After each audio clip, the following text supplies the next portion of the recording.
Hi, everyone. It's Lynn from Devine Central. I am here today with video number 11 in a series on reading tarot at fairs and festivals.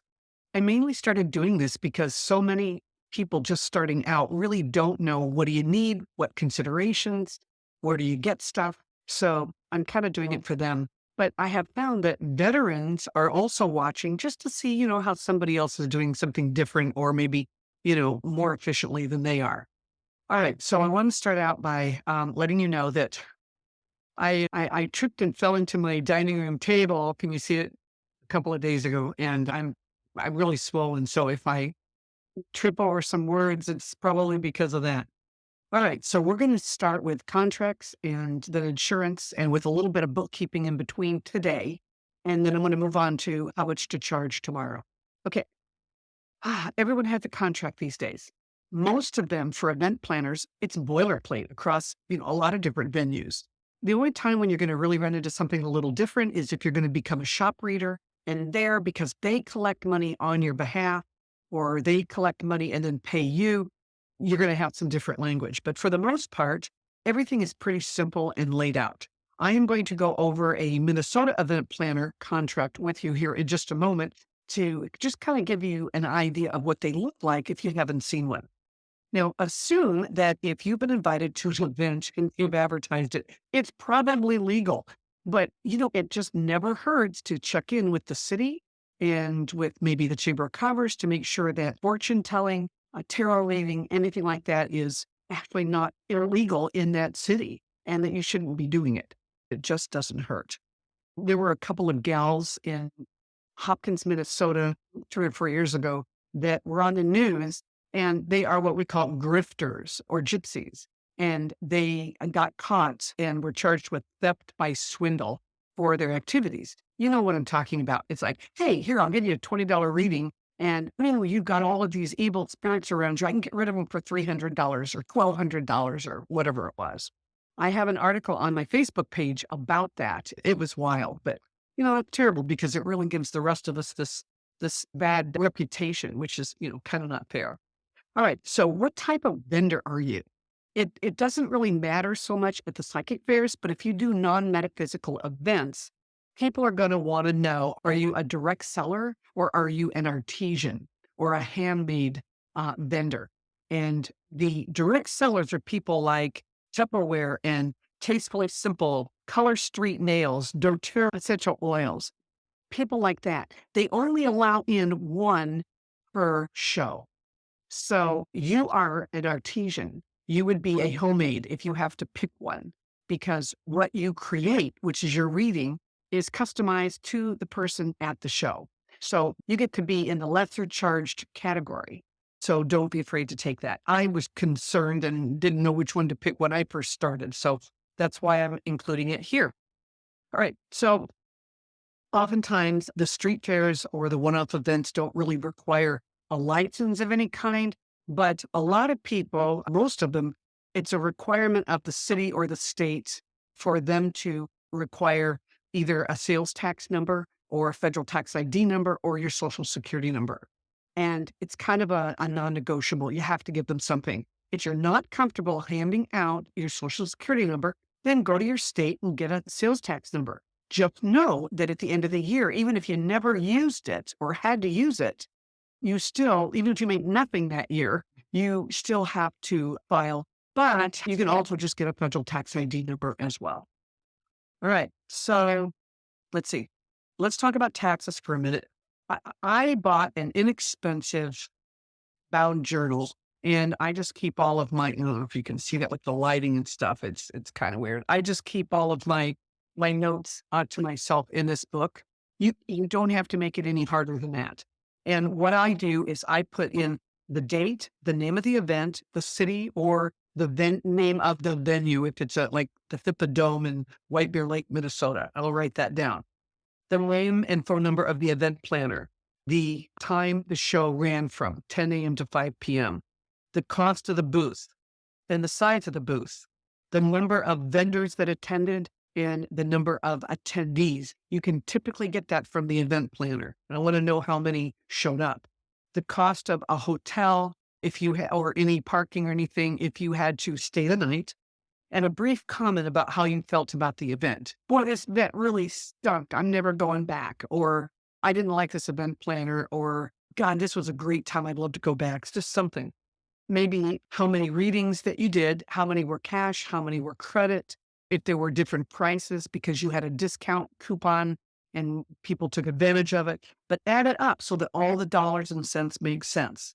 And then I will go back to see what happened at an event. I may not remember what happened in La Crosse, Wisconsin in a year from now. So I'll go back and go, oh, how did that event go? Was it successful? Did they make a lot of money? How many people showed up? I've been to events where they just had not a really good turnout. And so I decided not to go back. That information is helpful, but it also helps if you give a bottom line total of what you made because you really do have to report it. And listen, don't think that the IRS doesn't know that people make money at these events because they do, because you're not the only one doing it. So the best thing that you can do for yourself is keep your nose clean and report your income.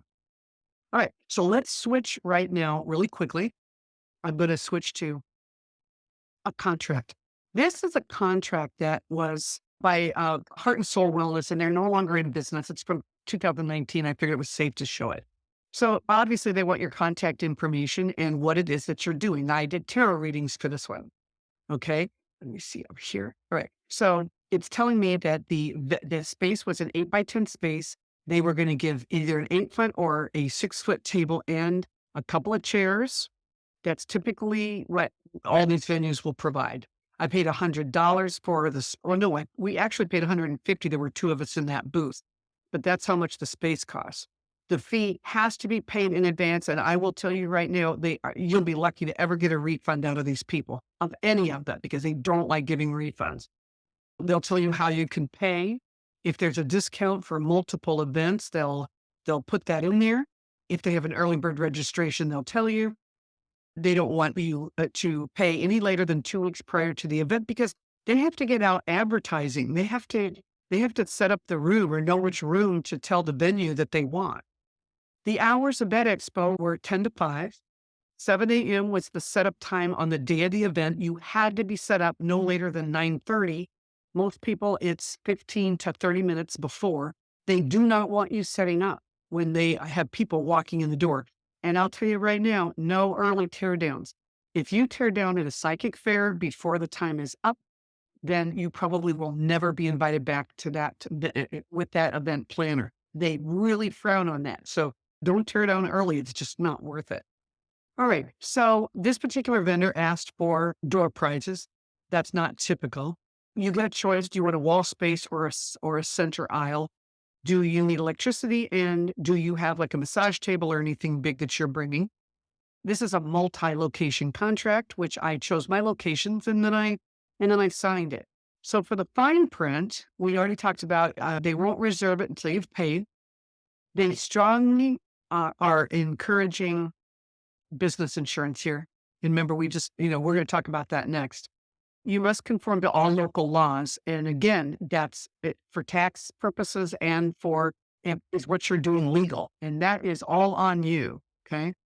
No subletting a booth, no screwing things to the walls, damaging the walls. It's your responsibility to supply your own tables and chair coverings or anything extra that you want. And again, no early teardowns. They make a big deal about that. This particular vendor, I thought it was really nice. They want your pricing to be in kind or comparable to other people doing what you're doing. No undercutting, no free offerings at these events because, everyone's there to make money, right? Okay. So they have the right to take pictures or video your booth and you give them permission to do it. You hold them harmless of any damage done to your stuff, including the venue. You hold them harmless as well. And then you sign off, and that's pretty much it for the contracts. In Minnesota, we signed an ST19 down here, which is a certificate saying that we're operating there. And most people will have to sign one of those. So let me close this. And what else? I want to talk about insurance now for just a moment. Okay, there's two kinds that you need to consider. The first is errors and omissions insurance, and the second one is property casualty. Okay, errors and omissions. I know a lot about this because I worked in the consulting field for 30 years before I I started doing tarot full time, and I would make recommendations with issues dealing with hazardous waste. So I was responsible right to the graves. I had people sign liability waivers or disclaimers. And that's kind of what I started doing in my business. So let me give you an example. Errors and omissions insurance would cover you tell a lady sitting in front of you at an event that her husband is cheating. She goes home and files for divorce. In the deposition, he finds out she got this from you. He can come back and sue you for that information. So are you really liable for that? And the answer is yes, you are. So in most cases, he would have to prove that you actually said that. Now, I have a disclaimer that I don't read unless somebody has signed. And so she would have to have a signature on that page on that day. And if not, then he can't prove that I did it. And he can't prove anyway. But if she recorded it, let's say she did an audio recording of this at the time, well, then you're on tape. You're kind of pretty much screwed at that point. If she recorded you and you didn't know that she recorded the audio on it, again, that's an attorney to make that decision. But in some states, it's perfectly legal for one person to know. And in other states, it's not. It's hearsay. So there you go. That's an attorney question. Again, I do a disclaimer, and it says that they hold me regardless of any information I say. I am a firm believer that the best course of action is to not say it in the first place. People will tell you, well, you have to answer the questions. You can't reframe all of their questions. Yeah, you can. I don't know who made you the tarot police, but you as a tarot reader can do whatever the heck you want. And if you want to reframe every question they give you, you have a right to do that. So somebody comes to me and says, I think my husband's cheating. I might say, yeah, that certainly wouldn't feel good. What options do you have? What would you do if he were? Well, let's take a look at that. What if he were? But what if he's not? Let's pull some cards on that. And you let them make the decision based on what the cards are conveying. And that's why another reason why I like pictorial cards, so they can see the cards and they can see in the 8 of Cups, she's lining up all of her ducks in a row and choosing to be the one to walk away. Okay. So that's errors and omissions insurance. And I think you're better off if you don't put yourself in a bad spot in the first place. Next up is property casualty insurance.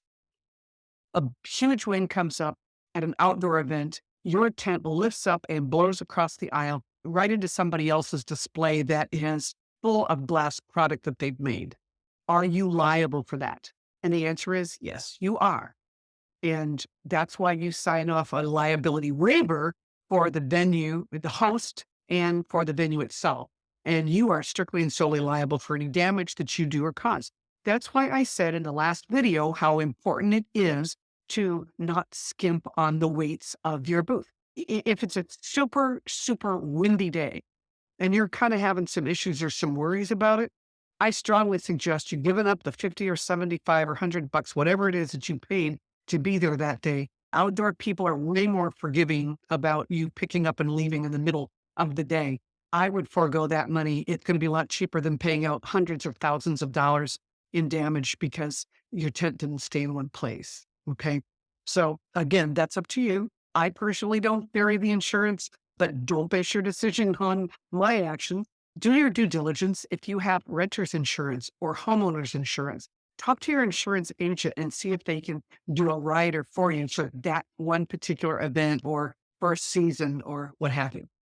All right. So listen, there are so many professional tarot readers that just go into full detail on all the little administrative stuff. I believe in keeping things simple. I don't do any more administrative than I absolutely have to.